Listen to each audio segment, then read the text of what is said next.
Blog Talk Radio. Good evening, everyone. This is me, Jonathan Alexander, and I'm here to host our show, Life, Laughter, Happiness. Today, my co-host Barbara will be in there soon, and today our guest is Maureen Scanlan. Are you there? I'm here. Hi, Jonathan. Hey. I was wondering, it's funny, earlier before the break, we were talking about your dog being more enlightened than you are. Yes. Who is your dogs? So my dogs are the stars of my books, and I have an Australian Shepherd mix named Brody, and I have a little chunky Chihuahua named Jade, and they are my world. So my first book is My Dog is More Enlightened Than I Am, and the second book is My Dog is My Relationship Coach, and there's all kinds of fun stories in there about those two furry babies, and I take what they do in life and how they live life, and I really associate that with our lives and how we can integrate that into just having fun and being joyful and living in the moment, which we all should do, right? Do the dogs have different personalities? Oh, it's so funny. And everyone who has a Chihuahua or a little dog, you'll find that the little dogs have no idea how small they are because they make up for it in personality. So Jade is super brave, and she loves everybody. She's social. She loves cats. She loves children. She's not a normal Chihuahua. She's not yappy. And then Brody, he just turned 10 in June, and he's literally an old man, and he acts like an old man. And it's just cute how they relate to each other. And he, she annoys him, and he just takes his paw and sort of like pushes her away, like, can you just leave me alone? I'm trying to sleep. So they communicate without verbally communicating, but they definitely have their own personalities. And I think anyone with furry babies knows exactly what I'm talking about. You can remember certain dogs in your life that were different than others that you connected with better and had more personality. So did you ever have any dogs, Jonathan? Well, my sister recently had a Chihuahua that lived to be 20 and passed away. And the dog was sort of like a queenie dog, She loved to boss everybody around. Yeah. That's a Chihuahua. They have no idea. They literally run the house. As tiny as they are, their personalities are humongous. Their personalities are the size of a Great Dane, and it's funny. So she ran the house. She was a diva. She got what she wanted, didn't she? Wow. Do you feel like, that the dogs are psychic? Jade is definitely, she feels spirits, and it's funny, she'll sit in a room, and there are only certain rooms. So there's like the rooms where I do my coaching, and then there's my bedroom where I do my spiritual work and my meditation. So it's those two rooms. She'll just sit and stare off into space, or she'll move around like there's a fly, but there's no fly. So she'll move her head around and be looking at stuff. And one time I videotaped her laying on the bed, and we got a bunch of orbs going through. We caught it on video, and they're right next to her. A little orb came up out of the bed right by her, and I was in awe. And I said, look, they're all around her. And yeah, to actually catch it on video was pretty neat. But she's very in tune to spirits, because when I life coach people, I always say you get dog therapy and life coaching. When they come in person for life coaching, she senses certain people. Some people she's really, I like you, and others she's, I'm not so sure about you, but she has to be up on their laps. Some she gets super excited, and others she just lays there and like comforts them during their entire life coaching session. So she really is an emotional support dog. I don't know what it is. She's got some type of intuition. She's really in alignment with the spirit world, and I see it all the time. Brody, not so much. He's kind of a easygoing, just kind of lay around and very attached to me, and he's just he's just chill. He's not very high strung, but she's very high energy, so it's pretty cool. Well, it's pretty cool to watch. I wanted to introduce my co-host, Barbara. Yes, we are. Barbara, Hi. you there? I knew it. Yes, I'm here. Hi, Maureen. I'm so sorry. I mean, it sounds ridiculous, but my bathroom clock where I was getting ready said 1:15, so it's obviously wrong. And I ran to the phone. I heard it ding. I couldn't believe it. 5:05. I couldn't believe it. I'm sorry I missed the start of the show today. No worries. We're happy you're here. We are just talking about dogs. You know how I love to ramble about my lovely dogs. Oh, yeah. But other people seem to like to hear about dog stories, too, because we do this often on the show. And the next caller who's waiting says, oh, I love your talk about the dogs. They do, right, Johnny? They do, yes. It's so cute. Everybody loves dogs. So, Maureen, how have you been? I am fantastic. I am really doing well. Like, I'm loving life, and I'm going in a new direction. I'm going to full-time coach, and I'm going to write another book, and I'm going to do a TED Talk. So things are moving in a really good direction for me right now. I'm giving up my corporate job. I'm retiring after 25 years, and yeah. I love it. Isn't it great when we make the decision? Because that's the hardest part. You know, following through, that's the easy part. It's the decision sometimes that is the hardest. Oh, it is. It's getting rid of those limiting beliefs that I can't make enough money at my dream, and this has been my security, and, you know, am I really ready for this? It's once you let go of all of that and you just go with it. I was on a LinkedIn call with a young lady who changed my whole life by saying something. It was a random call just to connect, and she said you cannot have one foot on the brake and one on the gas and go anywhere. And it really hit me. Yes, and it was that day that I told my corporate job, I said, I had my review, and I said, thank you so much. It was a great review, and best one probably in 25 years. And I said, I really appreciate it. Unfortunately, it's going to be my last one. And they were like, what? And I said, yeah, I'm going to pursue my dream full time. And they were so loving and supportive about it. So it's funny how those instantaneous things can happen, right? Oh, definitely. And those things happen. And sometimes those people say something that will touch you so much, and they don't even know what they've just done. I mean, you just said that changed your life. That was the straw right there that made you think, my dream. Look, why shouldn't I have my dream? Why not? It's my turn to have my dream. And you're doing it. That's awesome. It's exactly what you said. It's making that decision. And I've been saying it, you know, I'm in my 4th year of business and 2 books published, and they're doing wonderful. They're, you know, all 5-star best-selling on Amazon. And I just kept saying, you know, soon. And it's like, what are you waiting for? And, you know, that's what it is making that decision. I'd said it all along, and I said, I know I'm going to do it eventually, but then you keep putting it off out of fear, and then you just have to commit to it. And that's what she told me. She said, I want you to commit to a date that you want to retire. And she said, and I want you to say this to yourself, wherever my business is on that day is perfectly fine and exactly where I'm supposed to be. And ever since I did that, it's like all the opportunities have been flowing in ever since. It's amazing how the universe does that. Yeah. So much law of attraction. Passion, energy with passion behind it is being forced, you know, thrust forward to your goal of living your dream. So that is obviously going to work because it's the law of attraction.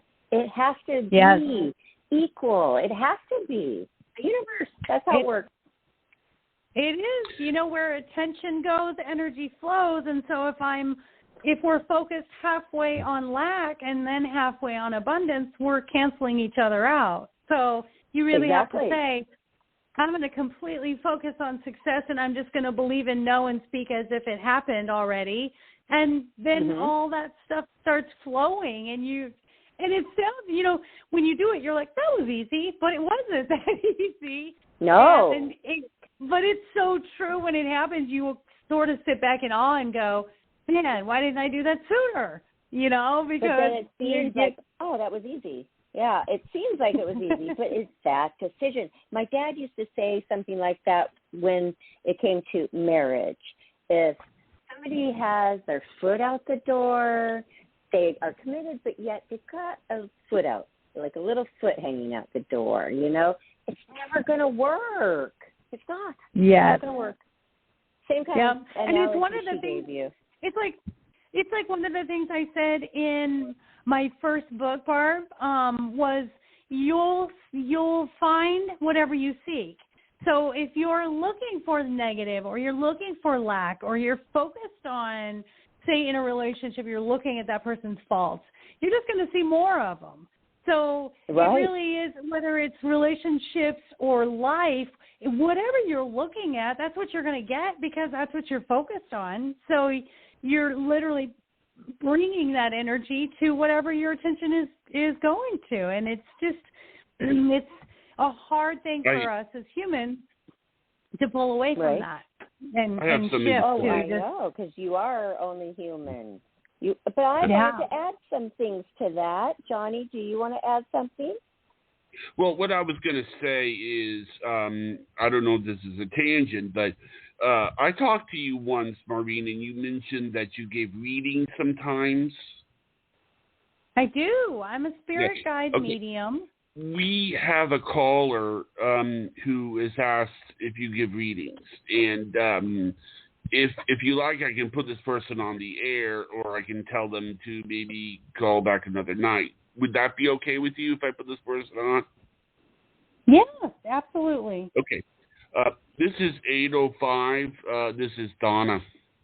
I believe that's right. Hi, how are you? Hi. Thanks for calling. You're on with Maureen. Welcome. Hi. Yeah. Hi. Yeah. I have a question. I would like to meet someone, and it's been quite a while. I'm a senior citizen, and do you ever see that happening for me? Can you pick up, are you picking up anything that I will meet someone and I will have a companion in my lifetime? Yes, I'm going to pull a card for you. So I have these beautiful cards that I was given by a friend for my birthday, and these are Sacred Forest cards, and I do the spirit guide reading, so this is going to be an answer to that. So I'm going to pull a card, and let's see what it says for you. Oh, look at that. Okay, so here's the card that we picked for you. I picked a Wizard of the Woods, and this card is the focus card. So let's connect with your team here and see what they have to say for you.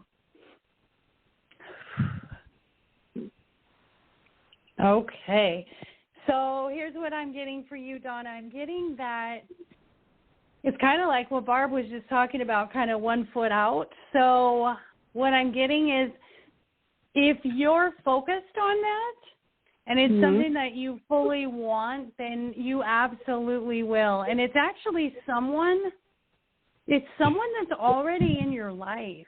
So there's someone that's already there. You already have a pretty good emotional connection with, whether it's a friendship or you do events together, something like that. I'm getting.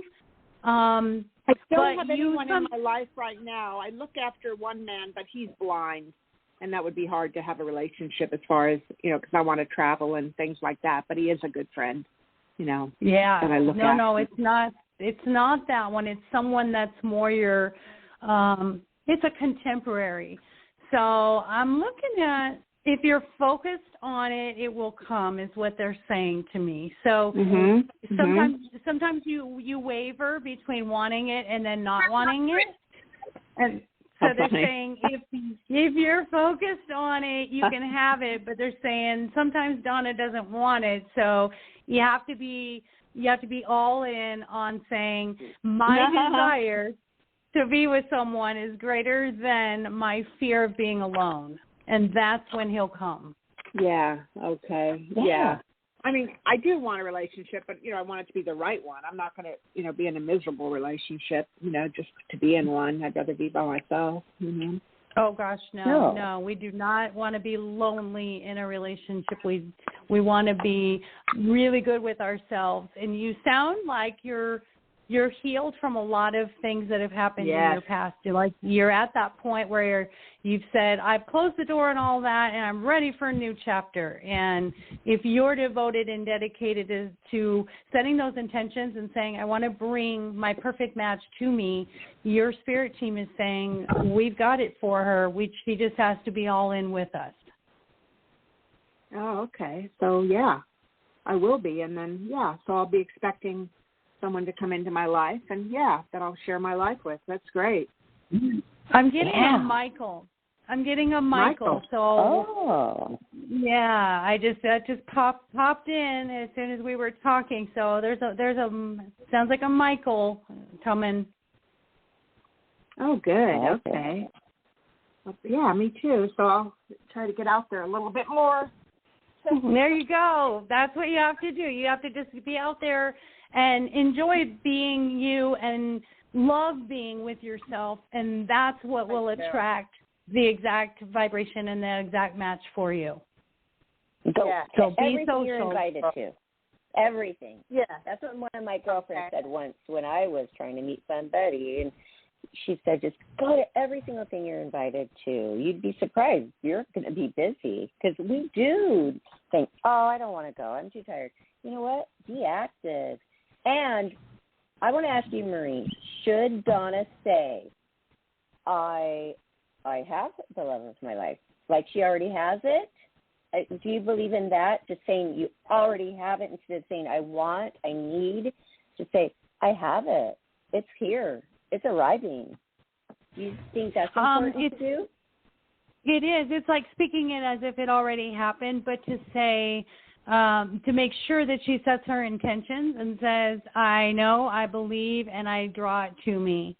So it is that same idea, yes, Barb, to speak it as if it already happened. I know the love of my life is coming. I know the love of my life is going to find me. I know that the healthiest relationship that I want is going to find me. Because I love myself, I will attract exactly what I'm looking for. And it's going to be amazing. It is going to be, it will be her final, it will be that love that she never knew she could have.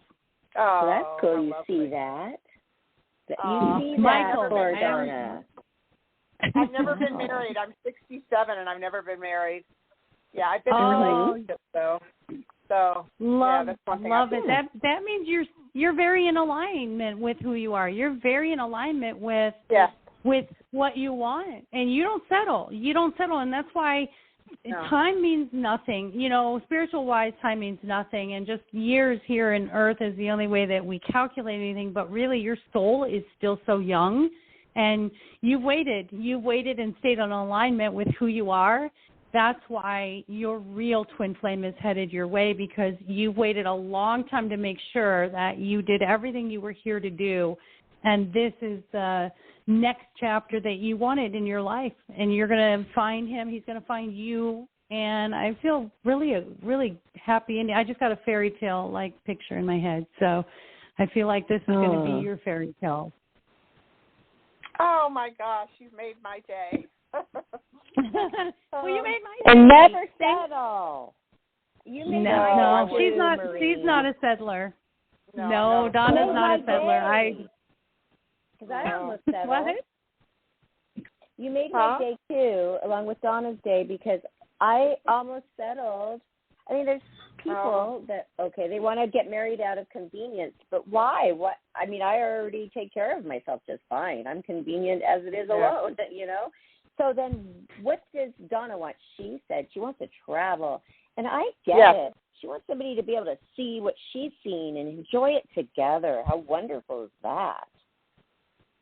Oh, you know, yeah. Donna, I'm actually coaching someone your exact age, and she's single, and she's in the pursuit of her partner, and she's retiring from her job. And it's so exciting to see, you know, at your age and at her age that, you know what, you guys are young. You're young at heart. And if you view yourself as young, you bring that energy and you draw in that energy. And she always says, I don't want to meet someone that I have to take care of. And I say to her, you're not going to, because that's not where your energy is. Your vibration is youthful. Your vibration is strong. So you draw in that partner that you're looking for. So don't fear what you're going to bring in, because you are creating that and you're drawing that in. So don't fear, I'm going to bring the wrong one, because then your energy will bring the wrong one if you're focused on that. So just say, I'm going to bring the right one, and the right one is coming, and I'm keeping my eyes open, and I'm going to go out there and be social and put myself in a position for my twin flame to find me. Oh, I like that. Yeah. Clever, man. Did that answer your question, ma'am? Thank you so much. I appreciate it. Thank you. And you all have a wonderful night. You're welcome, too. Donna. Thank have a you, great Donna. night. Yeah. Hope to hear from her again, too.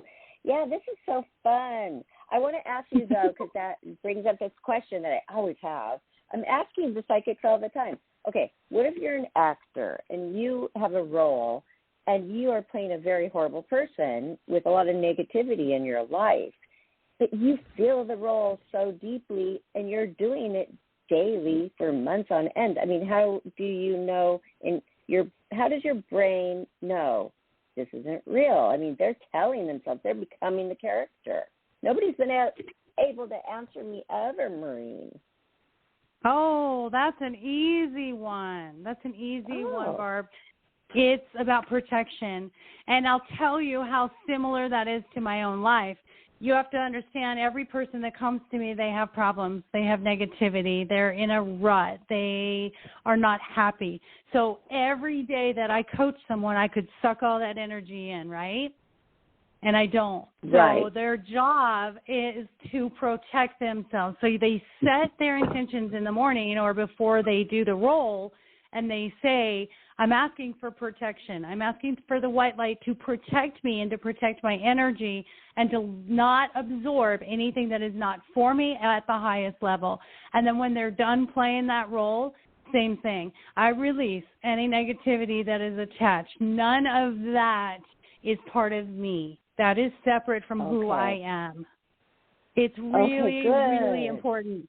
Yeah, it's about protection, because I have to do it consistently. Before I coach, I go outside, I stand barefoot in the grass, and I ask for, energy. I ask for inspiration to help the person, and I ask for protection that I don't absorb it. And then when I'm done, I'll do the same thing. I'll wear my crystal, and I'll say, I release anything that is not mine. And then also doing saging. So saging your body, and saging your environment, it releases all of that. And it really is something important to protect yourself. We should do that, too. My daughter sages. She's 14. She's been doing it for a couple of years. She'll do the whole house. And I don't like really the smell of that. I mean, it's the kind that you're supposed to do. We get it at the special store for this clearing. Do you like the smell of this? You know what? That's funny. I'm not a fan either. My husband loves it. When he walks in the house, he's like, "Oh, you sage." I'm not the biggest fan either. What you can do is light incense after she sages. Okay. Yeah, because it's just overpowering. But hey, whatever works. And that. Thank you for answering, because I thought, well, gosh, what do these actors do with all of this negativity? So that makes a lot of sense. So thank you for answering. About that when you're done. Oh, okay. Yeah, I am done. Okay, go ahead, Johnny. Well, I didn't want to interrupt, but, it's funny. Like, a good example of this is when the movie Andy Kaufman was Man on the Moon, He really did pretend to be Andy to the point where he insisted on everybody call him Andy. And actually, I didn't really think about it until you said it, Barbara, because the thing is that character actors, especially if the actor is like a character actor, they're going to be so intensely into the role that they pretend it. You understand what I'm saying? It's like they stop being themselves and then somebody else. But then, if it's like what you say, there's some negative. They become that character. Well, you know what, Jonathan? In that case, and that is one of my all-time favorite movies, and I absolutely love Jim Carrey, and he's a very, very spiritual man. You know what he did? He channeled it. And so it's no different than if I sit in meditation and I try to channel, or even when I, get into these readings and I'm trying to channel someone's guides, it's the same thing. So he sat on a beach before this movie, and because they had a documentary on the making of that movie, and he actually channeled him, and he channeled him each and every day. So he welcomed it because he really, really wanted to honor him, and he wanted to do justice to that role. So if you welcome it, it's just like anything else. If you're going to watch horror movies, you're going to be exposing yourself to, some of those things, or Ouija boards, or, I feel like you can channel those dark things. A lot of people with the paranormal, they invite, sort of the demonic stuff. But if you choose not to do that, then you have to do the protection mode, and that's when you have a choice. So it's free will to say, I want to channel this, and I want to get this information, and I want to experience this, or I want to protect myself, and I don't want to let this in. So it really is a choice. That's interesting. Wow. I met him. I worked on Ace is in the House. It was a music video with Jim Carrey. It was a song for Ace Ventura, and he was so wonderful and so fun. And to find out that he's very spiritual and he takes advantage of all of this as well, that's even the cherry on the top with that guy. Oh, Barb, you know how they always say if you could sit down on a bench and talk to anyone? Literally, Jim Carrey is the one I want to talk to because, there's so many profound things that he has said that I follow. First of all, I have a $5 million check written out to myself that I wrote in 2019. And, he inspired me when he did that. And there were things that he had said about his father where he said, there's a quote that I wrote in my book about it, and I love his attitude. He said he ended up getting everything and found out it wasn't anything. So when he got all the fame and all the money and everything he wanted, he was still empty.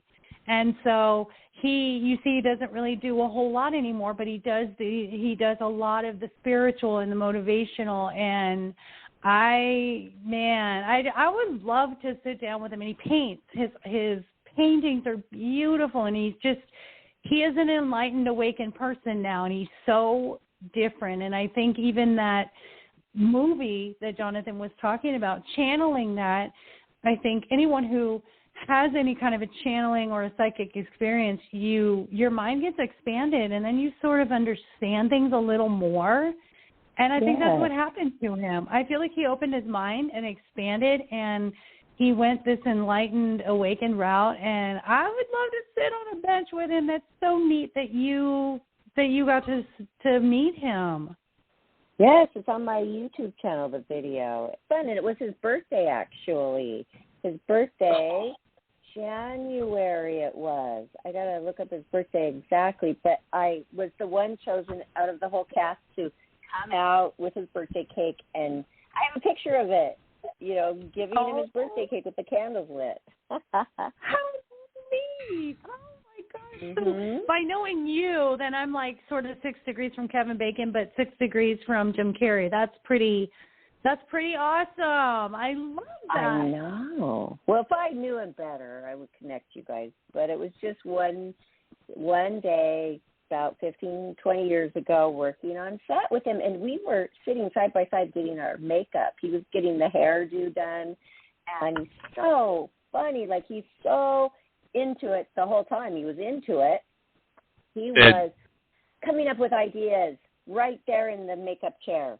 And then Tone Loc, he did the song Tone Loc. So we had Jim Carrey like full of like animation and exciting and a lot of energy. And then we had Tone Loc and his whole band. I mean, that place smelled like marijuana so much because they were all poking out. It was a weird dichotomy, but it was really cool experience. Well, yes, what Johnny? I was going to say. Well, sorry. I'm sorry. I just wanted to wait until you were done. But what I was going to say is that, we talk about, like, synchronicity, like people having the same birthday. Andy Kaufman and Jim Carrey have the same birthday. January what? And two people on this phone call have the same birthday, right, Maureen? That's right. That's right. You guys. Those are synchronicities. Those are things that the universe does, these cooperative components that bring us together. And Barb, I'm going to say this. You say you don't know him well enough, but I'm going to manifest that I am going to one day be sitting with Jim Carrey. I'm calling it out right now. I'm speaking it as if it happened. And you guys I'm going to call you guys on a podcast 10 years from now, 5 years from now, and it's going to have happened. On the Barbara Moore Show. You know what? It's so weird that you just said that because it went through my mind too. And I didn't want to be presumptuous and say, oh, well, let's make it happen. But it did go through my mind. I pictured it too. Why not? Why not? Other people reach for this. Other people do it. Why not us? And we are doing it, and let's go for it. Heck yeah, you can have anything you want. You just have to, it's like how big or how small are your dreams? How much do you want? And there's nothing I can't have. There's nothing that I cannot have. That's how I want to go through life, is believing that. And I feel like everyone should just go through life saying, whether it's tomorrow or 10 years from now, it doesn't matter. I'm going to have whatever it is I want. And everyone that knows me knows that I say next stop, Oprah's couch, because it's going to happen. And it's going to happen my way. It's going to happen the way I want it to happen, not the way that everybody else does it. I don't need, all the traditional ways that everybody do, the media influencing and all that. Mine's going to be authentic, and just one day, randomly, I'm going to reach the ears of someone that is going to get me. He's going to feel my message, and he's going to say, I really need to talk to her. Maybe he'll listen to this podcast. But he is. Maybe he's already doing so, and it works in mysterious ways. And I believe that too. Right. I mean, he's the nicest guy. Why not? And one of my best friends dated him for a long time, Jenny McCarthy. I mean, it's not that far away. I worked with him for heaven's sakes. I love it. I love it. No, really cool. Nothing's impossible. I love it.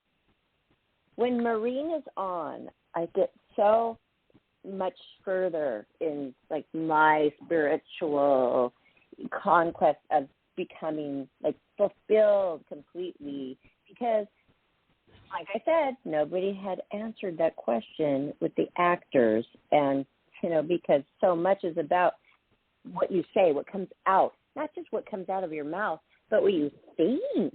And when you're an actor and you're thinking and you're becoming that character, I mean, your brain does not know the difference. I mean, you could cry by thinking of something. So can you imagine them on set for a year? So you answered it, and they have to be in tune with spirituality, or otherwise they might even maybe go crazy or get depressed or have mental issues if they don't have another outlet like the sage and the crystals and the meditation tools. Yeah, it's conscious decisions, and you have to be careful not to blur the lines. And that's something that I've learned, through coaching and even from just people in my own life. I mean, you ever notice you have friends that are just Debbie Downers, and then you leave a lunch with them, and you're all of a sudden like, it's because you let it in. And if you maintain, your own space and your own alignment, and you just say, I'm going to be loving and compassionate, but I'm not going to suck it in because that doesn't serve me, then you're strengthened. And so it's a conscious decision to say, I cannot allow that into my subconscious. Well, exactly. I was going to say so something. Hold on, Johnny, wait. Okay. There's a caller. Okay. Hold on. And then you just remember what you're going to say. But, okay, everybody's listening, and we've got them all hyped up and excited. So let's talk about how they can actually get a hold of Maureen Scanlan to book a life coaching session. So I have her right here. It's lifecoachmaureen.com. That's her website. And if you like Instagram, go to maureen.scanlan.lifecoach. And she's also on Facebook, the same as her website title, Life Coach Maureen. So now you know how to get a hold of her. And by the way, you are absolutely gorgeous. I love your website. Thank you so much. You're so sweet. And you have so much great energy. And I also wanted to add, before Johnny adds his, the 25 years in this, I don't even know exactly what you did in the corporate world, but look at all of those wonderful years that you can have as experience to use for your new chapter. Absolutely. So I started in nursing, and then I went, and then I went into finance, the finance side of the medical field. So I've been in the medical industry. I've been in for 25, well, no, more than 25 years. This company was 25 years, but I've been in the medical field for about 30 years, about 30 years. And I know that I needed all of that, Barb. It is the coolest thing. I worked in an emergency room, trauma center, on graveyard shift. So that was definitely, that was learning, that was throw me to the wolves kind of thing. And you saw, you could do anything. You saw humans at their absolute most vulnerable, most painful, most scared. And that really influenced me a lot. And I'd always had this feeling in me to help people, obviously starting out as a nurse, but I really always wanted to do social work. And then for it to evolve to where I am now, to the life coaching, and be able to write the books to help people. It's funny how I didn't know everything was happening for me, and the universe knew, okay, we're preparing you with this. We're preparing you with this. Right. And I remember one of my first experiences. It was my first night in the emergency room in the trauma center. And graveyards are rough because there's a lot of behavioral health. And when they say there's a full moon, it really sort of is a true thing. The vibration and the energy tends to bring out a lot of emotions. And my first night working in the trauma center, a girl ran in, covering herself with her shirt, and I'm the first face she sees, and she said, "My boss just raped me."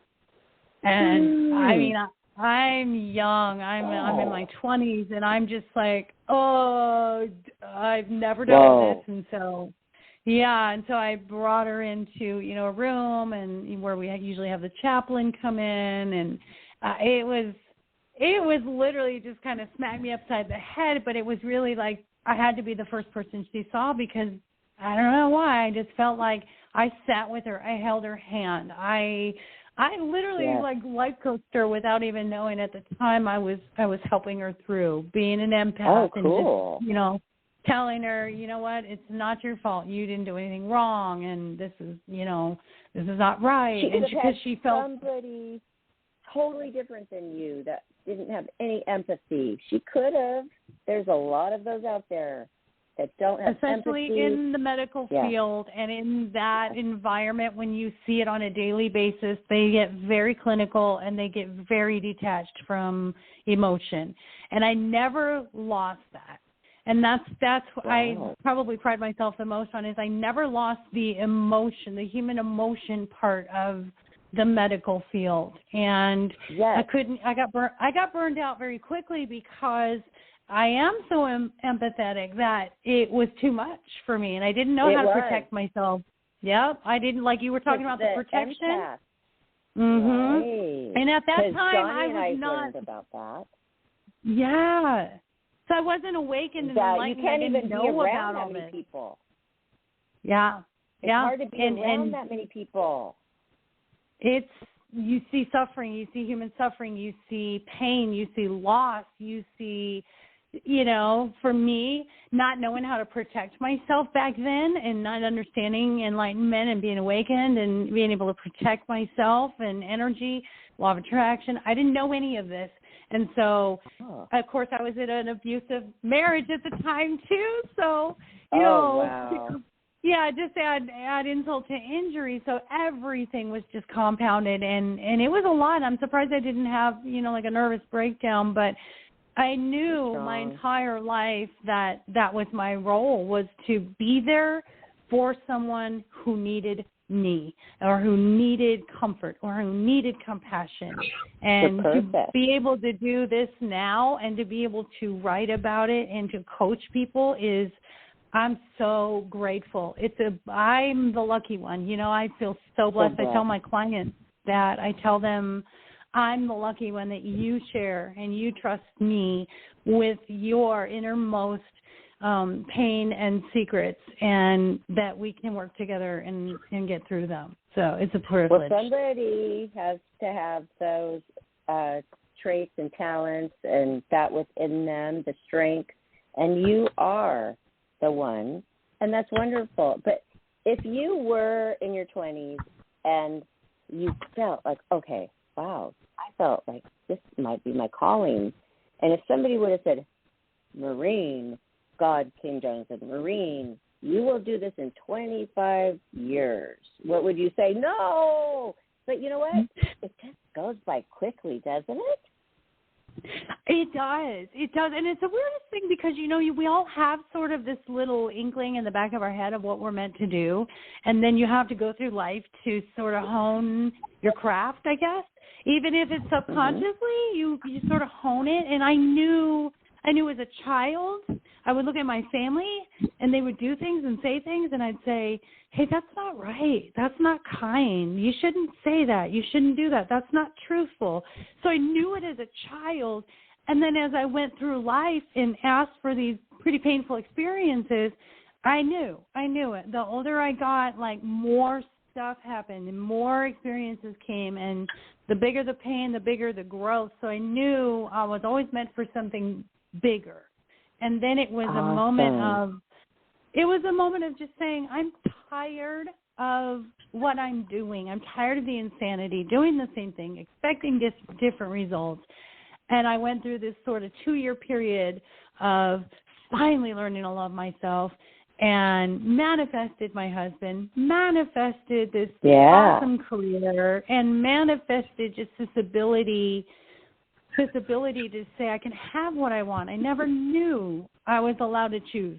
I just thought I was given it, and you got to deal with it, No, but if you didn't have to go through all of that, you wouldn't be able to teach people how to get past through all of that and get to where they need to be. You would not if you didn't experience it. So, wow, the universe actually put you through that, all those experiences, so that you could be where you are right now. I say that all the time because there's not a client that has sat in front of me that I haven't been able to help through some type of experience that I had. Whether it was my children or my husband or my own choices or my childhood, or it didn't matter. It literally, and that's what I tell people who have these really traumatic experiences. I always try to turn it around for them and say, you got that experience because you're strong enough to handle it, and that you're supposed to do something with it to pay it forward. And that's when you look at it with gratitude, then people start seeing their trauma differently. Then they start seeing it as, okay, this is growth. This is my purpose. This is what I'm supposed to do to help others. And it really diminishes the pain. Yes. I have a question. What if somebody had a charmed life? They never really went through horrible, painful experiences, but they're searching for a passion. I've met so many people in my life that say, oh, you're so lucky you do have a passion for dance or modeling. I have a passion for nothing. Can you really tap into that and help them find what their passion is? Absolutely. Everyone has something, and no one has had a perfect life. They may present it as a charmed life, they may say it was a charmed life, or you observe it as a charmed life. But I will guarantee you, every single person who is in this physical experience has experienced something that has had to make them grow. So there's even been, if just coming into the world. Sorry to interrupt you, but correct. even just like trauma is coming out of your mom. My goodness, they don't want to come out. You know, I mean, right? Right. But it's impossible. Well, it's impossible to be here in this human experience and say, I've never experienced anything that's going to give me growth. So if you've had a good life and you've had, you know, an ideal childhood, that's also an experience that you asked for, so you can bring that forth to others. So you can say, hey, I'd like to teach others how to be good parents or how to be compassionate and loving. I had this wonderful childhood that I want to share with others that worked for me, just as those who didn't have a good childhood, if they went through abuse or molestation or, you know, narcissism, they can bring that forward. So you have an experience whether you recognize it or not.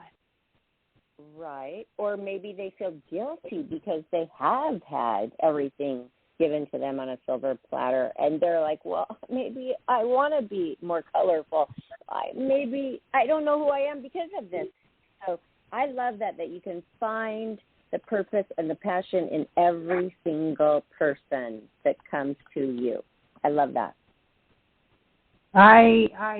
We are all here for a purpose. There's something that we're supposed to do, and I really learned that through just doing the mediumship with the spirit guides, because there's teacher angels, there's guide angels, there's just this varied way guardians.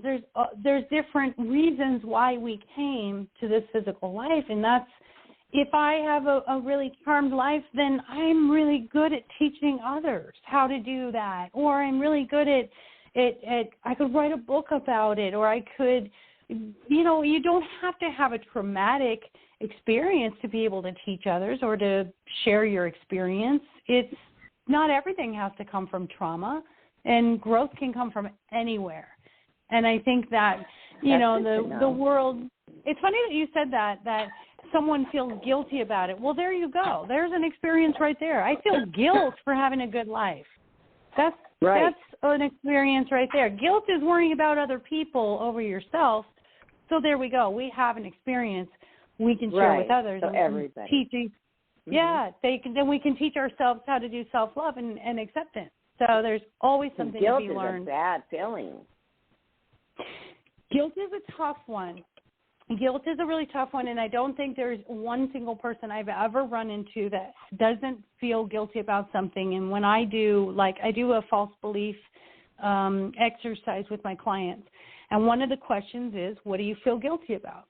And the varied things that we feel guilty about are amazing to me, and that's one thing that has really stood out, is how we as humans have to find something to feel bad about. We will seek out something to feel bad about. Is that human nature? It is.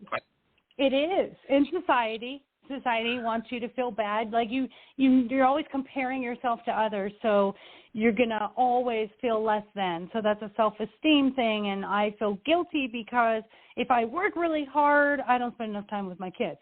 But then again, if I am a homemaker and I spend time with my kids, I feel bad that I don't bring in enough money. So you're never done. You never get it right if you always feel bad. I agree with you about guilt. I think that's a big deal, because it slows you down with guilt.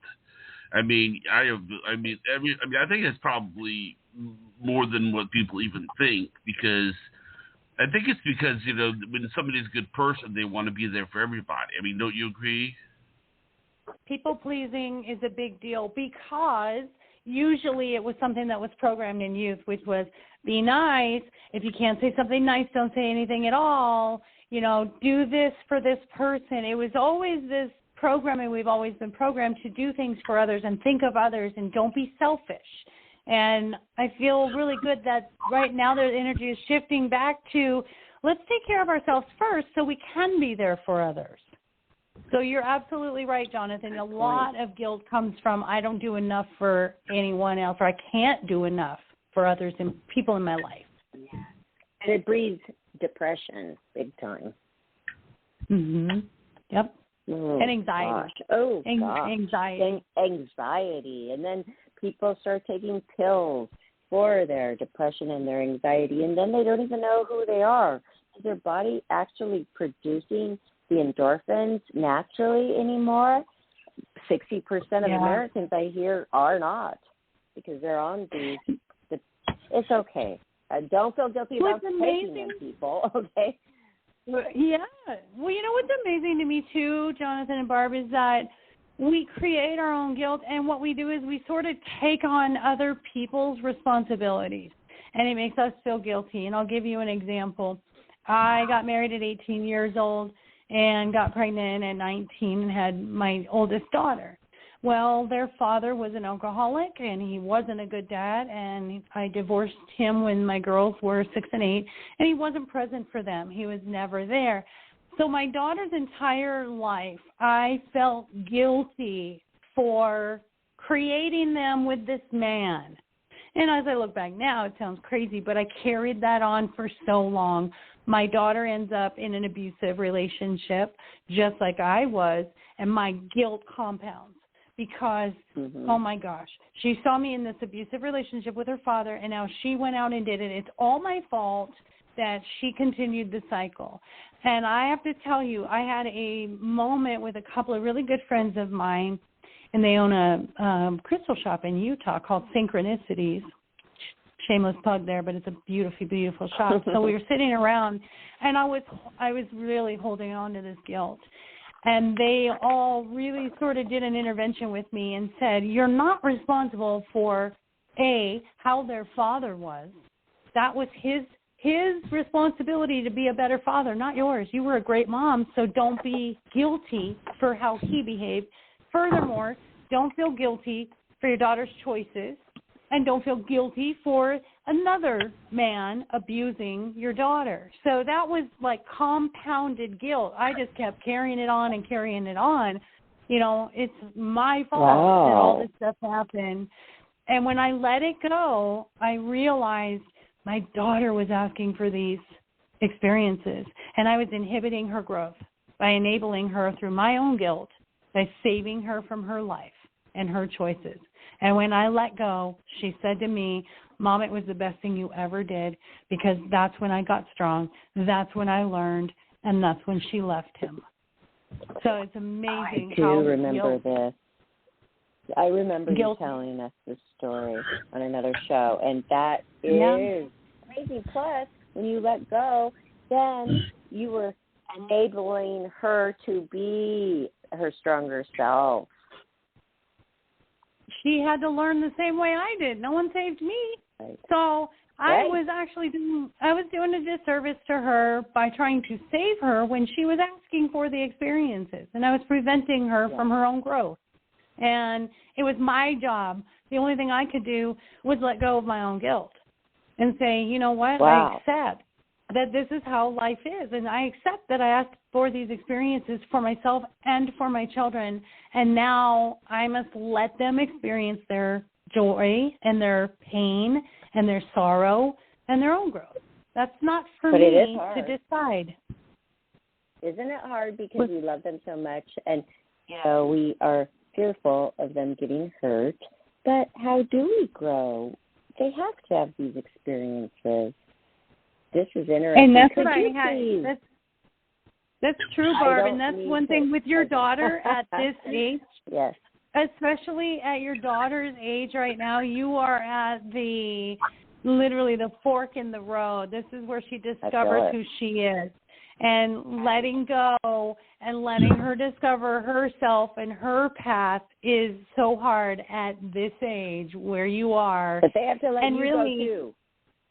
Well, and that's I say to her, can you let me be a mom? Can you let me discipline you? You're not even letting me be the mom that you know that I can be to you. You know, so that is a thing where it's a single mom and the only child type of thing, dichotomy. But wow, it really did work, though, when she let go and I let go.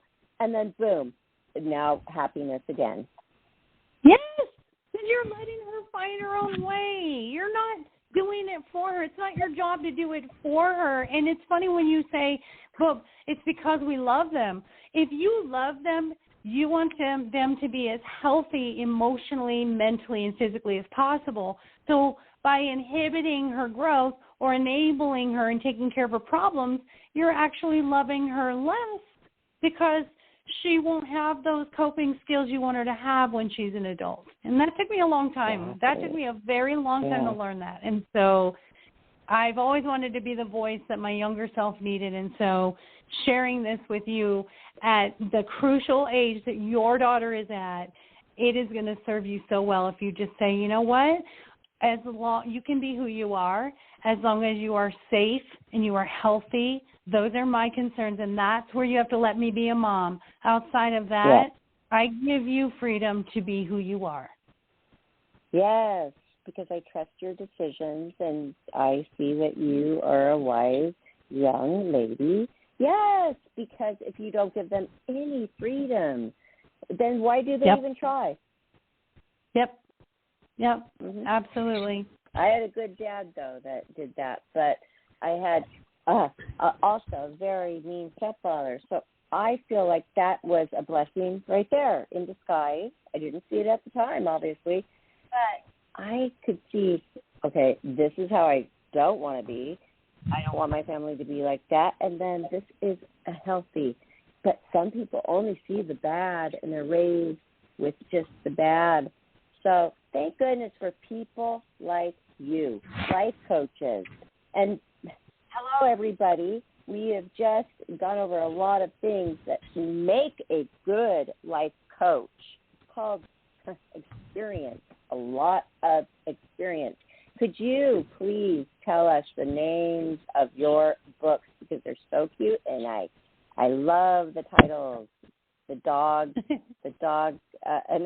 analogies, is that what we would call it? Yeah. Thank you. I love it.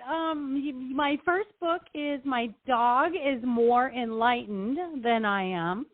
We can all relate to that. And my second book is My Dog is My Relationship Coach. And in the book, we talk about life coaching just like this, but also just the examples of how the dogs are unconditionally loving and how they're spontaneous and how they trust and they find joy in the littlest things. And it just is all relatable to us as humans. Unconditional. That's what I always wanted from a partner in life. Unconditional love. That's they don't know how to be, because, unless you abuse them so much and they snap at you. But I mean, they'll take a lot of abuse before they snap. And so we can all learn from that big time. Oh, absolutely. Think about how trusting they are, and how if they've been mistreated, they still have hope. They still believe the next forever home is coming. They still believe the next person is going to treat them well. And really, we as humans tend to do the same thing, but they are less in their way. They don't overthink like we do. That's the difference. I like that. They feel more than they think. And if we as humans could go more that route, I think that would change everything. If we would go with our gut instincts of how we feel about something and only did what felt good, we would find our paths a lot smoother, a lot more ease, and a lot happier. That is so smart of you to, connect that and use that in your titles. And I'm so glad that your books are doing so well and you're writing another book. But, Johnny, did you have something to say? Do you even remember what you were going to say earlier? Well, I thought I said it. Are you there? Oh. No. Well, I tell you what I was going to say earlier. You were talking about actors being, I mean, it's one thing to channel Andy Kaufman, but let's say you're playing Charles Manson. I mean, how do you? That would be too much. Huh? Nope, it's not. Nope. Follow what Maureen said earlier. You have to cleanse before, you have to cleanse after your role. When you're done, every single day, cleanse. It's not impossible, is it, Maureen? No, it's a choice how deep you want to go into it. So maybe there's people, here's a good example, here's a good analogy. So a lot of people believe in spirits, right? I like the spirits where I always say, only the highest level vibration spirits are what I allow in when I channel or I do my readings. So I'm only allowing a certain level in. So when people do paranormal and say, like the Ghost Hunters or that other show where they go to these prisons and they go into these sort of places where they have demonic happening. So they're allowing that into their vibration and into their energy. I was going to name another example. It's funny because there was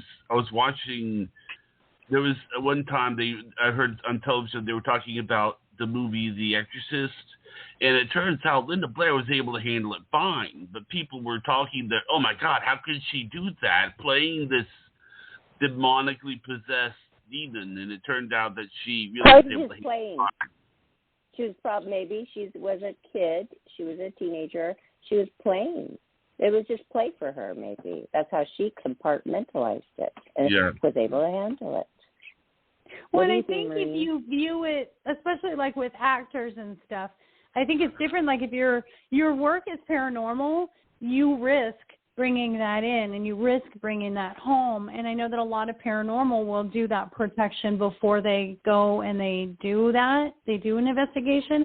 But when you're doing like a movie or, when you're an actor like that and you're doing like Charles Manson, first of all, if you separate it, like you said, compartmentalize it, this is business. My life coaching is business, but I get emotionally attached to the success of my clients, but I cannot let it consume me where I think about it all night when I'm not coaching or the next week and I'm worried about this person. There has to be these boundaries where you say, I can't allow that to cross over. And so it's a choice whether you're playing Charles Manson or, The Sound of Music. How much will you let in? How much do you want in? It's totally up to you. I don't think it's by accident that something moves in our consciousness. We have to decide that's not going to affect me. No different than hanging around with a negative person and saying, I'm going to suck in all your negative energy. They call those vampires. You have a choice. When you meet with someone is negative, you say to yourself, I know they're negative, and I'm not going to allow it to affect me when I have a conversation with them. So kind of the same thing, I think it's all relative. I mean, I am taking it like this, Maureen and Johnny. Okay, if I was an actress playing a very mean serial killer, a horrible person, or a person who's going through a horrible divorce, my heart is hurting. Maybe the same as if, like, I was going to get found out or sent to prison, or if the guy was going to leave me. My heart is breaking the same, maybe even more if I was going through a divorce. So whatever character I'm playing, it's all relative. I mean, that hurts. It hurts just like a person who's thinking as a serial killer. A woman who's going through a divorce might be even going through more pain in her heart. So I don't think it matters what character you're playing at all. Just use what the tools are that she's laying out for you, and it's going to work for everything, everybody. It doesn't matter, well, what if I play a serial killer that killed 50 people, but I only killed one? It doesn't matter, right? Absolutely. Devaluing your question, Johnny, but I'm just thinking it doesn't matter. Go ahead. I think it just all comes down to choice, and you might find this surprising, but I love true crime. And the reason that I love true crime, and that's really negative. You listen to stuff about murders, real-life murders, and that could really affect you, right?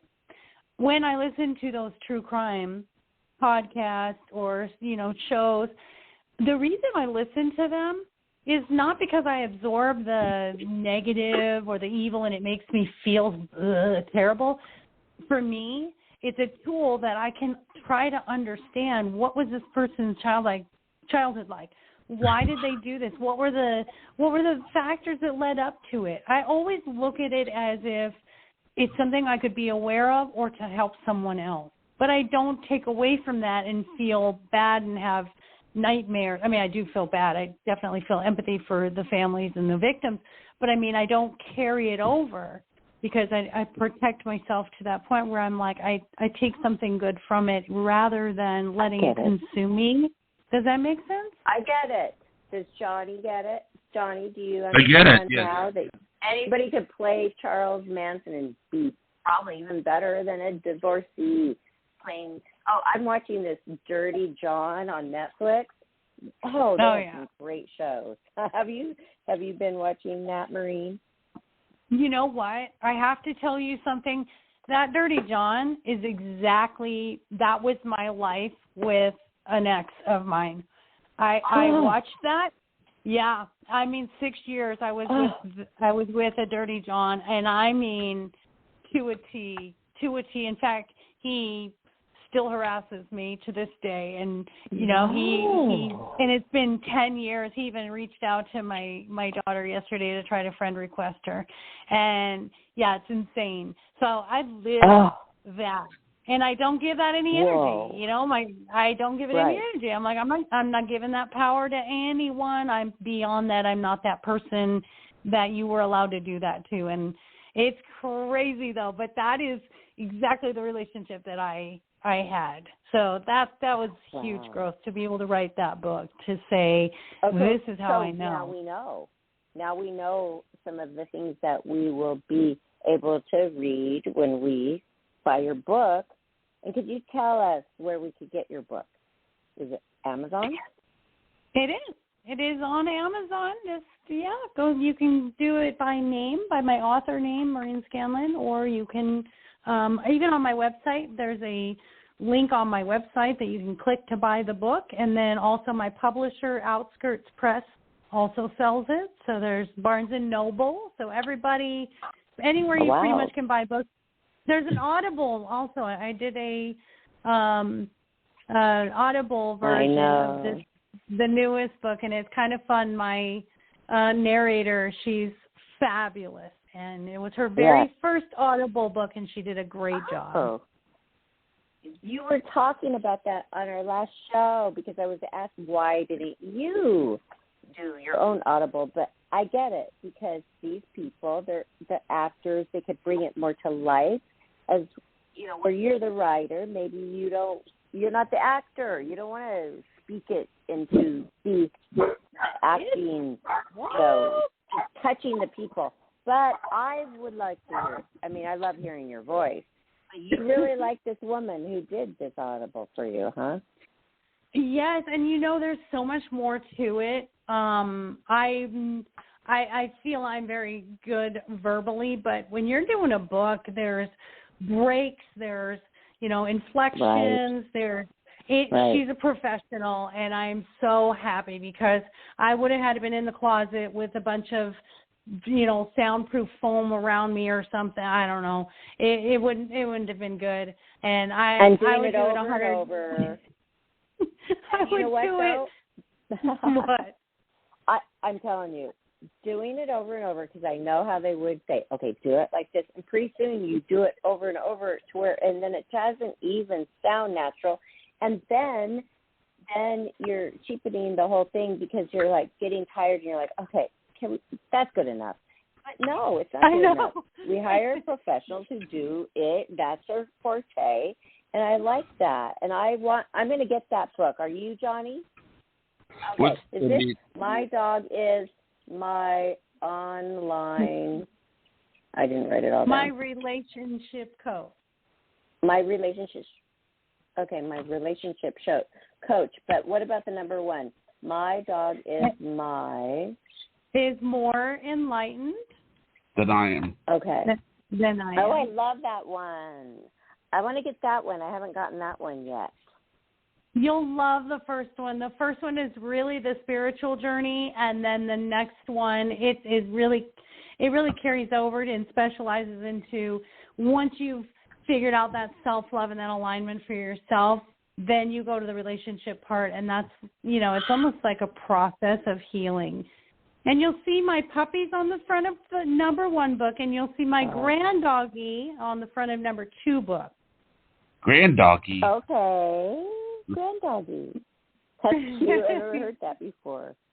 Can you go on 10 minutes longer? If not, we can schedule you again. But I really wanted to touch upon something that we can do a whole show on it. But I've been dealing majorly with a narcissist friend, as not a boyfriend, not a relationship. And I go on YouTube constantly, Maureen, trying to find information about it, but it's always, I'm only finding relationship narcissists. What about a girlfriend who's been doing this too? Yes. There's parents. I just completed a course. I literally just completed an accredited course on narcissistic behavior and relationships. And it's related. It is all relationships, and it's parents, and it's friendships, and it's siblings, all of it. That is my favorite topic because that was my favorite thing, obviously, to date for a very long time. Yeah, and Mary, I have firsthand. I mean, you are an expert. I have firsthand experience in my own life, and I also now have the educational part of it. So that is a entire. You're right. That's an entire show. Right. And a show. And I love to talk about that because most narcissistic relationships lead to abuse or are abusive. And so if I can do anything to advocate to get anyone out of an abusive relationship or even pre-abusive, I am all about that. So, yes, can we please do that session? We will. Let's schedule that, Johnny. But because not only that, though, but once we've made the decision, which I have, there are always those, because they make you feel like you're the crazy one because you're not liking me anymore. But no, I'm not crazy. And I want to know all these little things to do. Like, should we write down all the crazy things they've done to us? I mean, like, you become, like, that takes up so much more of your own life. So, but I think when we get rid of the narcissist and we doubt ourselves, and we don't need that. And that's where I am right now. So I would love to book a show on this.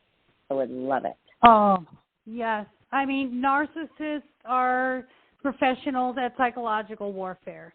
And, you know, their favorite thing to do is gaslight and make you think it's all about you. It makes, you know, you're to blame for all the things that they do.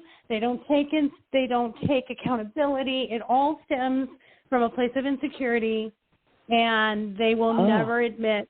And the thing is it's a personality disorder, so it isn't something that can be corrected by medication. It isn't like a mental disorder. It is a personality. And what I learned through this last course that I took is there's different levels. We all have narcissistic traits, but we have different levels of narcissistic traits, and then there's the narcissistic personality disorder, which is the extreme end of the spectrum. So I'm all about that subject, and I lived it, and I'm really, there's so many of them out there, and there's overt and covert, so you don't always see it until it's too late, or you see the red flags, but then you doubt yourself if they really are. You're like, oh, maybe it's just me and my insecurities. Maybe I'm just taking it wrong. So it's a great subject. And thank you for bringing that up. Yes, I want to dive into that with you next show, because I find it really interesting what you just said, where it's their insecurities, because when you look at them and the way they act and the way that they, you know, try to command their room and the presence of, you know, their whole realm, you wouldn't think, oh, they're insecure. But it does. What I've researched too, it does derive from insecurity. And I want to touch upon that so much right there, because that is odd, right? They don't act insecure. They act like they're so great. Yep. They thrive on making you feel less than, because that's how they boost their ego, and that's how they make themselves feel better, is to make everyone around them feel worse. They're the smartest person in the room, they think. And, you know, and it's a lot of times it's a what is the word I'm looking for? It goes hand in hand with other issues. So the person that I was with was a sociopath, and he was narcissistic, and he literally had narcissistic personality disorder. So I dove deep into the rabbit hole of narcissistic personality disorder because I lived it for 6 years, and I really did a lot of damage to myself physically and mentally and psychologically, and I'm so happy that I crawled out of it, and then I learned how to thrive. And now I look back and I know, I absolutely know what to look for, how to help others see those signs. And part of that is in my book as well. In the relationship coach book, I talk about that at the beginning, about abusive relationships and the isolation. And so there's a lot of stuff in my book about that, Barb. You would love book number 2 just because it talks a lot about that. And you'll read about my narcissistic relationships where I just missed it. I just didn't see it. And it's because my own self-esteem was low. It's because I didn't think I was lovable, and I thought I had to earn love. And so I was I'm an empath. So most empaths draw in a lot of narcissists. If you're not strong in your self-love and your alignment, you will draw them in. That's where they find that crack and that weakness is with empaths. And they get you where they people. want you. They play on all of those things. They make you feel in a certain way, oh, you're wonderful. And then when they pull away, you're thinking, well, what? You don't like me? What's wrong with me? Am I not cool anymore? I mean, I'm not saying for myself, but there's so many aspects. I can't wait to have this They show. hone in on weakness. They know how to find it, and once they find it, they perfect it, and they know how to break you down to where you just get smaller and smaller and smaller, and you can lose yourself. And I am determined to make sure. Yeah. It's care really. They will take. Yep. Mhm. Yep. And it's like so you said, it can be anything. To watch it. It could be friends. It could be parents. It could be siblings. It's just anyone that's in the world in a relationship with you. It doesn't have to be romantic. So that's really interesting. And I have a solution, and I have a method that worked for me. And it takes a lot of really dealing with the healing and the willing to do the work to do release. You've got to let it go and be able to be strong enough and aligned enough to say, I'm worth more than that, and I can separate from that. So we'll talk about how to do that. Okay. So on that note, the thing that is frustrating with that is that we want to be able to say, I need to let go of you because you are this way, but they come back at you and they aren't taking any accountability for anything they've done. So it kind of is this void that you're feeling. Well, if they don't understand why you can't be around them, have them in your life, it's just like you want them to understand, but no matter how much you tell them you are this way, they are not going to get that. Is this true, or do they really know they're that way, but they're denying it? No. Or do they really just not know that they are that way? They do not know, and it is actually a fact that most narcissists, personality disorders, people with those disorders, do not seek help because they do not see it. They have no self-awareness that they're doing it. And they won't seek help for it because that would mean accountability. And for a narcissistic person, taking accountability is completely off the radar. And you will not. And that's what keeps us in those. That's what keeps us in those relationships is that you say, why do they do that? You'll never ever understand why a narcissist does what they do because you are not unfeeling like that. You're an empathetic person. Anyone who has kindness and compassion in their heart cannot understand how a narcissist can hurt people, just blatantly hurt people that they love. It's a concept. It's like me telling you to describe the color red to someone who's blind. It's really almost impossible to say why they do it. And if you're seeking the why, you'll never get away from the person. And if you're trying to get them to see your side, that's also not going to happen. So you have to be okay with leaving it without closure and just saying, I'm going to give you the reason why I'm not going to be in this relationship, and it's because it doesn't serve me and it doesn't feel good to be your friend. So I must separate from you. Wow. That's your closure. That's your closure. Okay, just that's walk my away. answer. You have to be able to do that, and that's what you actually need the life coach for, because it's so hard to do, because as a normal, empathetic person who's healthy emotionally, we have a hard time wrapping our mind around that. And so we keep going back trying to, convince them, look, and hoping that they can change. And I didn't actually hear you earlier. Can they be rehabilitated, or is there no hope? They say therapy, like psychology books and therapists will say they can get behavioral therapy for it, but I mean, to be honest, most research has shown that because it's a personality disorder, doesn't have anything to do with chemicals. No, it isn't like it's an imbalance that we need to fix and it'll change this. It is who they are. They lack empathy, and there's no pill for lacking empathy. So they have to either discover it for themselves, become more aware, and be accountable, which is very rare for narcissistic personality. And so it can be done through behavioral therapy, but it's such a small percentage because they aren't willing to own what they do and who they are. And, you said something really pertinent, Barb. When you value your worth, once you value your worth and you say, I am the best thing since sliced bread, and anyone in my life is privileged to know me, then walking away from someone like that is a piece of cake. For me now that I finally know my worth after all those years of being with narcissists, now it's so easy for me to walk away from anything that doesn't serve me, because now I know my worth and I know my value. That's empowering. That's empowering when you reach that point. That's where you got to get, and then you'll recognize those narcissists right off the bat. You'll see the signs and you'll say, oh, I don't want anything to do with that. I'm going this other way. And remember, removing those people out of your circle leaves room for others that are more at your vibration and that are more loving and empathetic like you.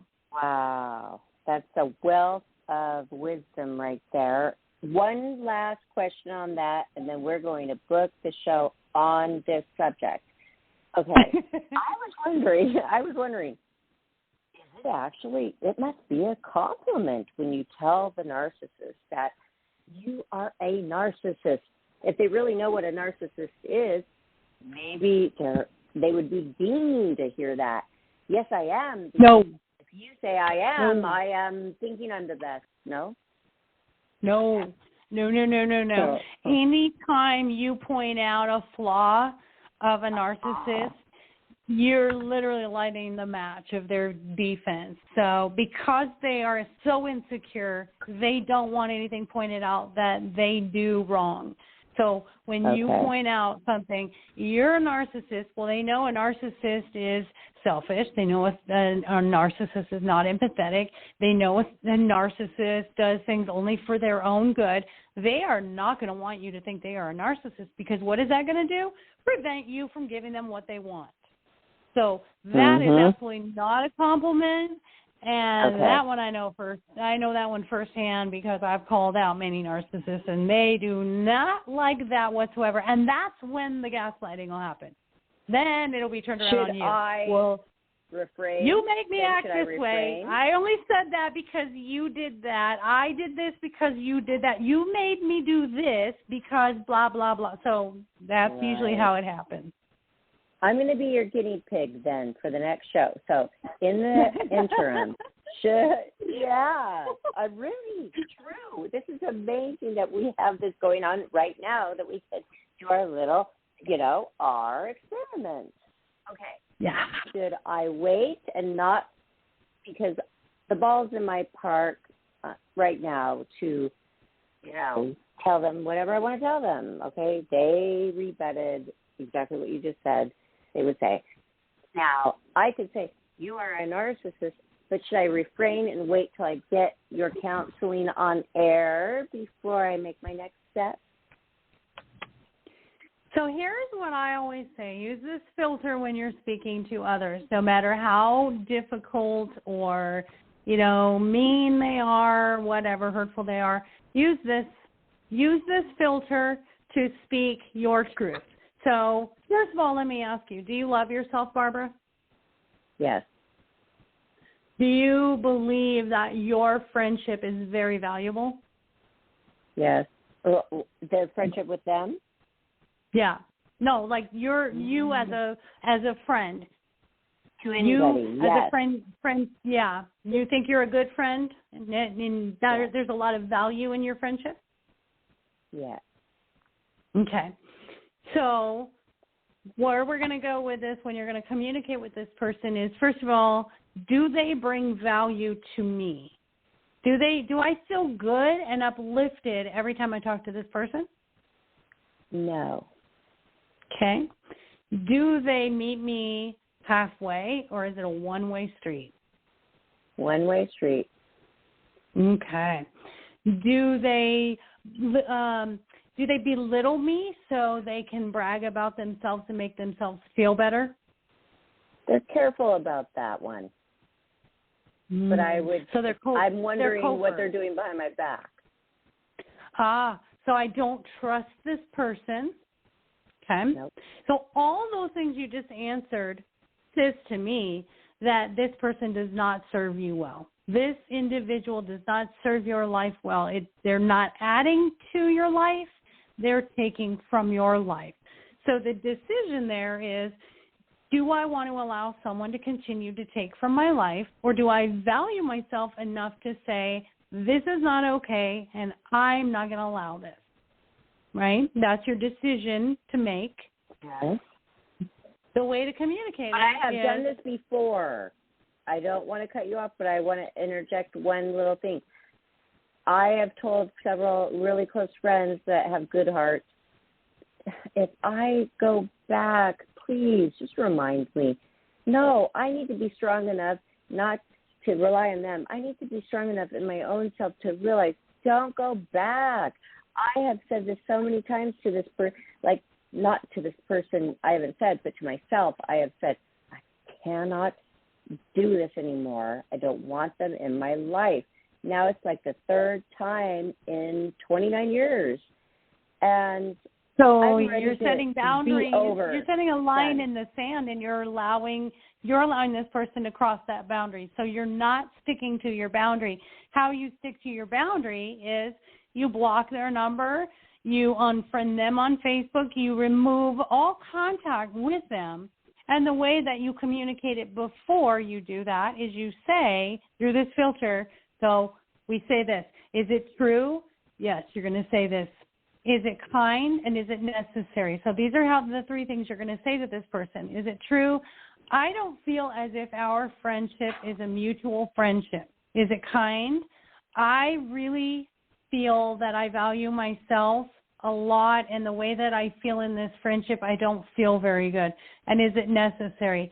I don't think it would be a good idea to continue this friendship because it really only makes me feel bad about myself. I appreciate the time that we did have as friends, but I'm going to have to go ahead and go my separate way and you go your separate way. So it was but true. Why? Why? It was kind, why and it was why necessary. Tell them that? Why tell them that if they're never going to even understand that? And they're going to go back and gaslight you. Why not just ignore it? And because then they'll gaslight you anyway, because they're going to be like, well, she 29 years friendship, and now she doesn't even talk to me. So is it because you're I going to need ghost to them. establish that? You're not going to. Well, Barb, you're not going to feel like you have closure unless you do that because you've done that now 3 times and it hasn't worked. So closure. Just ghosting them didn't work for you. So I feel closure like for me. you would need that closure to say, this is why, and there's nothing else I need to say. So thank you. Have a great rest of your life, and I'm going to have a great rest of my life. And then you stick to that boundary, and then you disconnect. But I like what you said before, but thank you for all the years, because there were good times. Obviously, there's some good times. There's many good times. And that's why you keep, trying to make it work.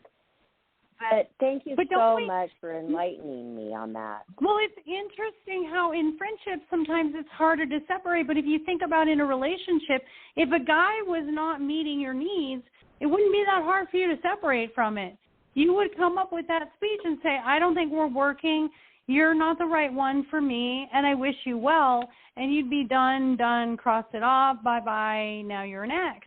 But when it comes to friendship, we keep allowing it over and over and over out of this obligation as if we owe people a friendship just because we've been friends for 29 years. So we don't owe anybody anything.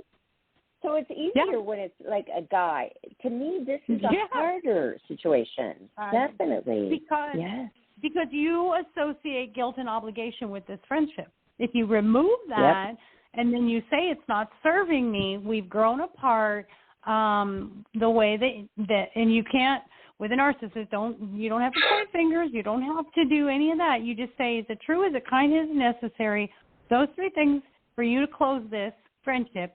Say those things, and then you walk away. But you have to be determined and committed to keeping the boundary and not letting them come back in. Okay.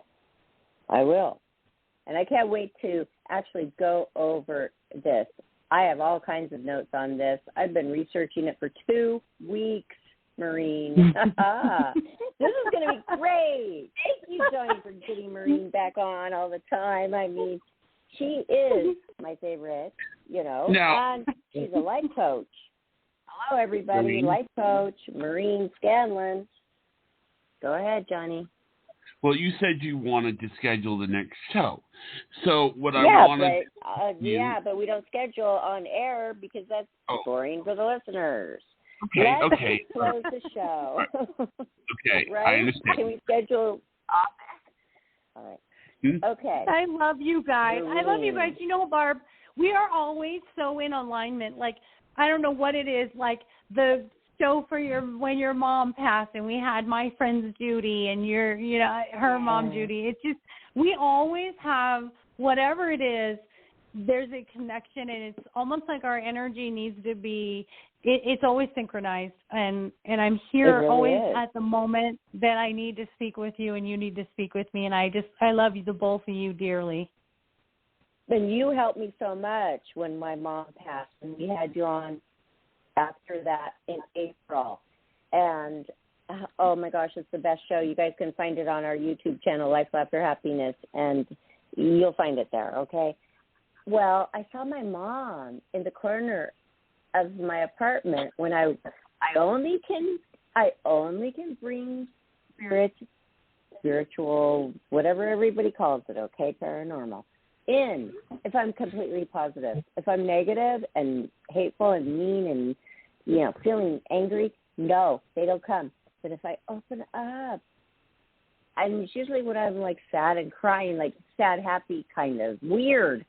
Well, I looked up in the corner of my apartment there my mom's space was, and we had a medium on the other day, and I asked him, and he says, well, if you feel it, then she was. But can you do me a little tiny reading before we close the show and tell me, was my mother really, really here, Maureen? I trust you so much. Was she? Did she really come to me? Please feel it. Please feel the energy. Let me see. Let me see if she comes through. Okay. I'm going to pull a card. So I can get aligned with her. My cards just are my connection, and it's always like your spirit guides being able to. It's almost like they open the door when I pull the card. It's an odd. Cool. I know it's an odd description, but I get it. All right. And I have to Oh, breathe. my gosh. I always breathe. Okay. What? There you What? go. What? That's the answer is yes. I pulled the Bluebird Spirit card, and guess what that card is? Well, I've never seen this card before. What? It is the happiness card, and I'm going to send you a picture after we get off, and I'll tell you what it means. Okay. Oh, it's the happiness card, and it's a bluebird, and everybody says that after death that birds most often are sent, and it's bluebirds and cardinals and hummingbirds. Isn't that amazing? That was your question. Yes. Was that your mom? That was absolutely your mom. It says, you follow the sweet songs of birds into the forest. This card is a harbinger of delight.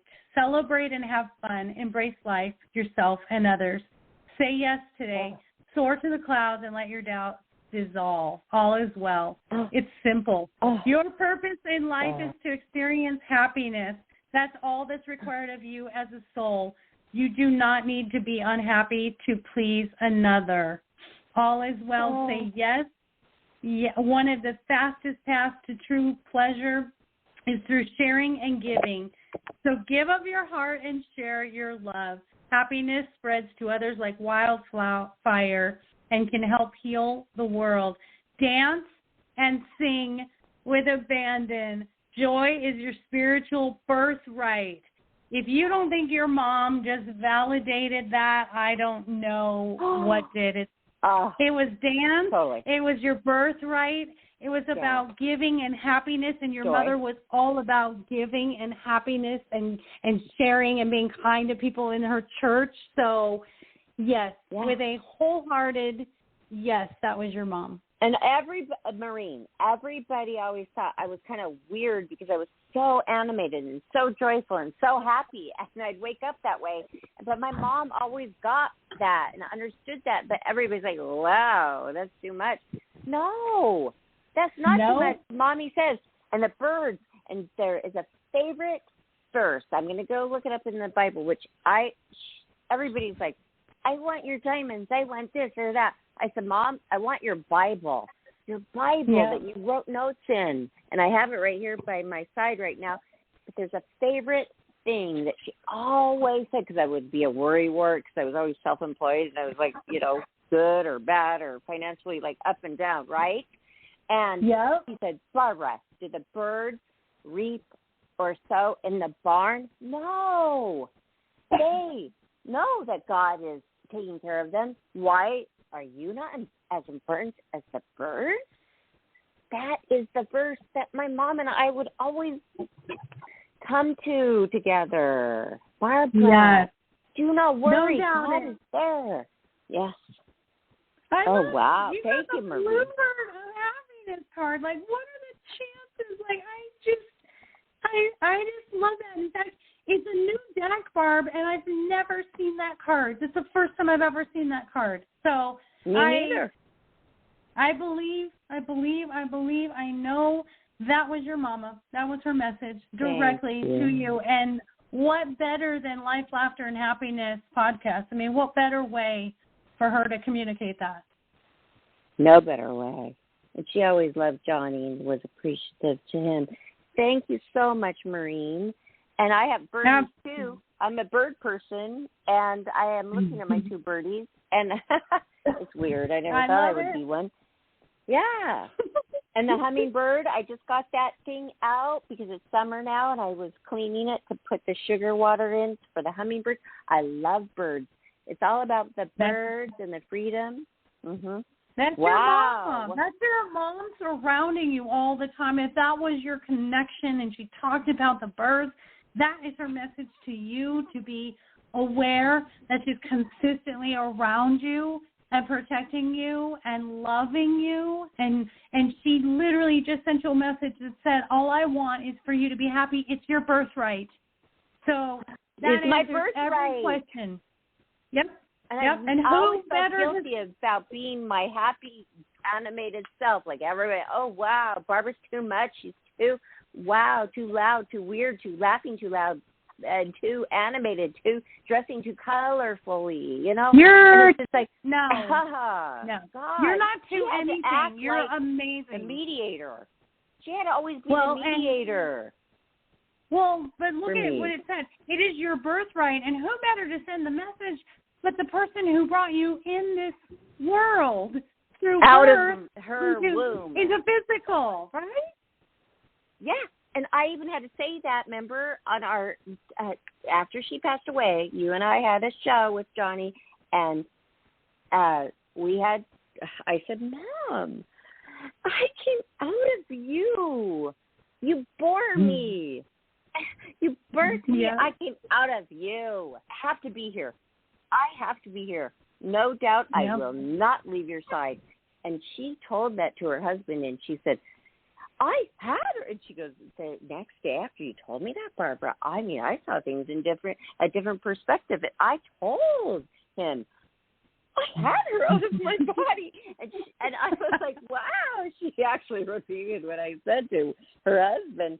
Wow. I just, my God. Johnny, are you there? I want that to be, that needs to be that's your new mantra is, happiness is my birthright, and that's a direct quote from your mama. So I think you need to go through life. Anytime anything's bothering you, just keep saying over and over, happiness is my birthright per my mother. I love that. Thank you, Maureen. Thank you so much. And by the way, I want to thank you as well for going on 41 minutes after the hour. Nobody ever does this, do they, Johnny? Ever, no. Right? No. And I even texted Johnny. I'm like, can we go over? Because I'm really into this. So yeah. I didn't I didn't read his message, but apparently we could go over, and we are going over. We can. Thank you. Okay, but we're done. Make it two episodes if you have to. I mean, one 45-minute and the other 45 minutes. We could cut it in two because that is. No, we wouldn't be able to cut it in two. We can't cut it in two. We would have to make it 2 episodes. Johnny, maybe we could just discuss all the technical stuff after the show. Sorry. Okay. And Johnny might have to get Maureen. He's going to hire Maureen to have to deal with me, probably. Right? I love it. I am intense. I know that. I am. No, you're not. Don't. No. I'm not going to let you do that. We have to reframe that. You're not intense. You're passionate. Turn it into a positive. Whatever anybody has said about you and whatever you're saying about yourself that you've been saying forever, turn that around. Intense what? Passionate. That's great. Yeah. Thank you. That's the problem. People see emotion as a negative thing. And why? Why is that negative? Emotion is a great thing. So we've always been taught not to be emotional. So let's people take pills to get emotions and what is it, endorphins released. They have to take pills to get the endorphins released, but I do it naturally. Me too. So don't be ashamed of being fun and happy and up and light. And if there's people around you that don't like it, they're not your people. That's all there is to it. I love that. Thank you, Maureen. And I just want to say real quick on our shout-out at the end, please go seek Maureen out, lifecoachmaureen.com. That's her website. You can find everything out from her website. And Facebook, Life Coach Maureen, Instagram, maureen.scanlan.lifecoach. And we thank you as our regular guest coming back on, our life coach guest coming back on. I mean, I'm grateful. Aren't you, Johnny? Mm-hmm. What? Gosh. I love Johnny. I love you. Johnny, he is cracking me up nonstop with his innuendos. He doesn't like music, all right, by the guys, way, so we've got to deal with him in another way. All right. So go have a wonderful evening. Thank you, everyone who listened, and thank you, everyone. Thank you, Donna, for calling in, and thank you for everyone who reads buys and reads the books. I appreciate it. And leave your reviews. The book. And leave your reviews. Scanlan. Reviews are everything. My Dog is My Relationship Coach. Go get it, Amazon or her website. Love you guys. Thanks for listening. Okay. Thank you, Maureen. Thank you, Johnny. Good night, everybody. Thank On you. this Good night, Sunday everyone. Madness. Bye, guys.